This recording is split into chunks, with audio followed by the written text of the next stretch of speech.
በስመ አብ ወወልድ ወመንፈስ ቅዱስ አሃዱ አምላክ አሜን። እግዚአብሔር ቤተሰቦች ሁላችሁም በያላችሁበት በእግዚአብሔር ፍጹም ሰላምታ ሰላም እላችኋለሁ። እንደምን ሰነበታችሁ?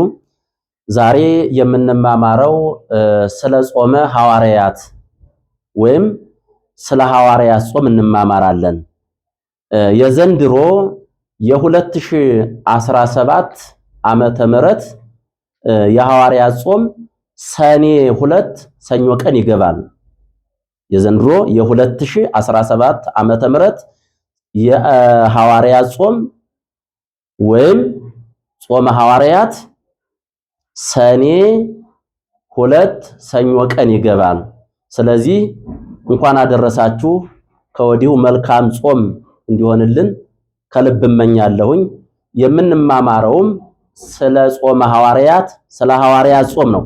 በተለምዶ የሰኔ ጾም ይባላል።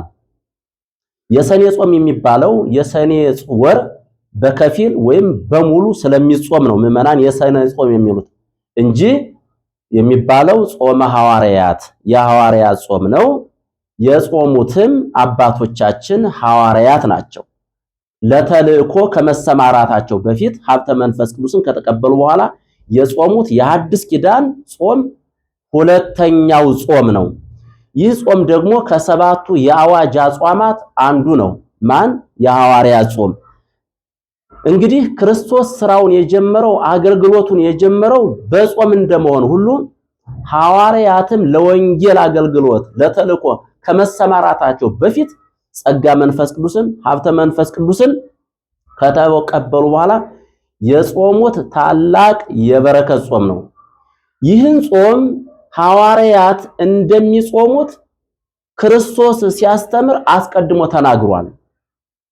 የመጥምቀ መለኮት ቅዱስ ዮሐንስ ደቀ መዛሙርት ወደ ጌታችን ወደ መድኃኒታችን ወደ ኢየሱስ ክርስቶስ መጥተው እንዲህ ብለው ጠየቁት።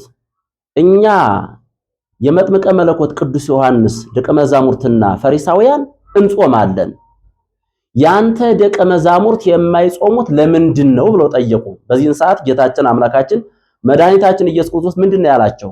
ሙሽራው ከነርሱ ጋር ሳለ ሚዜዎች ሊያዝኑ ሊጾሙ አይገባቸውም። ነገር ግን ሙሽራው ከነሱ የሚወሰድበት ወራት ይመጣል፣ በዚያን ሰዓት ይጾማሉ ብሏል። የማርቆስ ወንጌል ምዕራፍ 2 ቁጥር 19 ላይ እንግዲህ ምንድነው ያለው? አይጾሙም አላለም። ሙሽራ የተባለው ራሱ ክርስቶስ ነው። ሚዜዎች የተባሉ ሐዋርያት ናቸው። ስለዚህ ክርስቶስ ሙሽራው ከነሱ ተለይቶ ሞትን ድል አድርጎ ተነስቶ በሚያርግበት ሰዓት ካረገ በኋላ ካረኩ በኋላ ይጾማሉ። አሁን ግን ሚዜዎቹ የሙሽራው እያለሁ ሊያዝኑ አይገባቸውም። ስለዚህ ሚዜዎች የተባሉ ሐዋርያት ከእርገት በኋላ እንደሚጾሙ ክርስቶስ አስተምሯል። ክርስቶስ ደግሞ ሲያርግ ምንድነው ያለው? አንትሙሰ ንበሩ ሀገረ ኢየሩሳሌም እስከተለብሱ ኃይለ ማርያም፣ ከላይ ከአርያም ኃይልን እስክትለብሱ ድረስ በኢየሩሳሌም ከተማ ቆይ ብሏቸው ነበረ። በተነሳ በ50ኛው ቀን በአረገ በ10ኛው ቀን በ50ኛው ቀን ሀብተ መንፈስ ቅዱስን አድሏቸዋል። ሀብተ መንፈስ ቅዱስን ከተቀበሉ በኋላ ሐዋርያት ይህን ጾም ጾመውታል። ለምን ሲባል መምህራቸውን ክርስቶስን አራያ አድርገው። በዚህ በማቴዎስ ወንጌል ምዕራፍ 4 ቁጥር 2 ላይ መድኃኒታችን ኢየሱስ ክርስቶስ 40 ቀንና 40 ሌሊት ጾመ። 40 መዓልትና 40 ሌሊት ከጾመ በኋላ ከገዳመ ቆሮንቶስ ወጥቶ ማስተማር ጀመረ ይላል።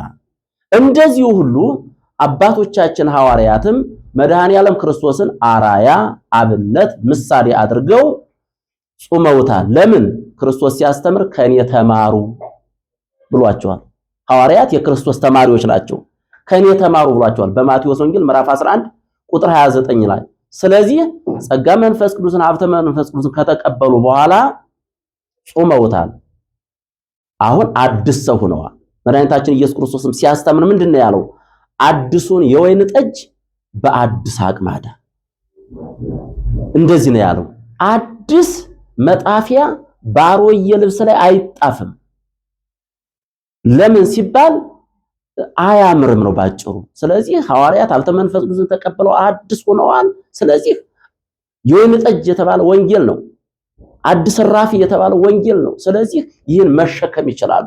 ስለዚህ ይህንን ተቀብለዋል። ስለዚህ እኛም የሐዋርያት ልጆች ነንና ይህን ጾም እንድንጾም እግዚአብሔር ይርዳን። ምን ጊዜም ጾሙ ሰኔ ጾም ወይም ደግሞ ጾመ ሐዋርያት ከግንቦት 16 አይወርድም፣ ከሰኔ 20 አይወጣም። በእነዚህ ቀናት ይመላለሳል። ጾሙ አንድ ቀን ዝቅ ይላል። ጾሙ ሲረዝም 50 ቀን እንጾማለን። የሐዋርያት ጾም ሲረዝም 50 ቀን ይሆናል። ሲያጥር ደግሞ 16 ቀን ብቻ ይሆናል። ጾሙ ምንጊዜም እስከ 9 ሰዓት ነው፣ የታወቀ ነው። ይሄ የሐዋርያት ጾም ደግሞ የሚፈታው ምንጊዜም ሐምሌ 5 ነው። ሐምሌ 5ን አይለቅም። የቅዱስ ጴጥሮስና የቅዱስ ጳውሎስ ሰማዕትነት የተቀበሉት የሐዋርያት አለቆች ሰማዕትነትን የተቀበሉበት ቀን እነሱን ለማሰብ በዚያን ቀን ይፈጸማል። ስለዚህ እኛም ኦርቶዶክሳውያን ሁላችንም አዋቂ ታናሽ ሕፃን ሳንል ሁላችንም እንጾማለን። ለምን ሲባል የሐዋርያት ልጆች ነና። ሐዋርያትም ሲያስተምሩ እኛ ክርስቶስን እንደምንመስል እናንተ ደግሞ እኛን ምሰሉ ተብለናል። ሐዋርያ ቅዱስ ጳውሎስም ሲያስተምር በነቢያትና በሐዋርያት መሰረት ላይ ታንጻችኋል ነው የሚለን። ስለዚህ ሐዋርያትን እንድንመስል የቅዱሳን የአባቶቻችን ሐዋርያት የጾሙትን ጾም እንድንጾም እግዚአብሔር ይርዳል። ለምን ሲባል ከርኩስ መንፈስ ከዳቢሎስ አሰራር ለመራቅ ጾም ያስፈልጋል። ይህ አይነት ርኩስ መንፈስ በጾምና በጸሎት ካልሆነ ሊወጣ አይችልም ብሏል ክርስቶስ። እኛ ደግሞ ብዙ ፈተና አለብን። ጾም ደግሞ ለስጋ ረሃብ ሲሆን ለነፍስ ጥጋብ ነው፣ ደስታ ነው። ለምን ጾም ትፌውስ ቁስለ ነፍስ፣ የኃጢአትን ቁስል የስጋን ቁስል የምንፈውስበት ፈውስ የምናገኝበት በጾም ስለሆነ። ስለዚህ ሐዋርያ ቅዱስ ያዕቆብ ምንድን ነው ያለው? ከነፍስ የተለየ ስጋ የሞተ እንደሆነ ሁሉ ከመልካም ሥራ የተለየ ከጾም ከጸሎት የተለየ ሕይወት፣ ሃይማኖት፣ እምነት የሞተ ነው ይላል። ከእንደዚህ አይነት ይሰውረን። ጾሙን በፍቅር ጾመን ከተጣላነው ታርቀን በንስሐ ገብተን እንድንጾም ለቅዱስ ሥጋው ለክቡር ደሙን እንድንበቃ እግዚአብሔር ይርዳን። የቅዱሳን አባቶቻችን የሐዋርያት በረከት በሁላችን ላይ ይደርብን። አሜን።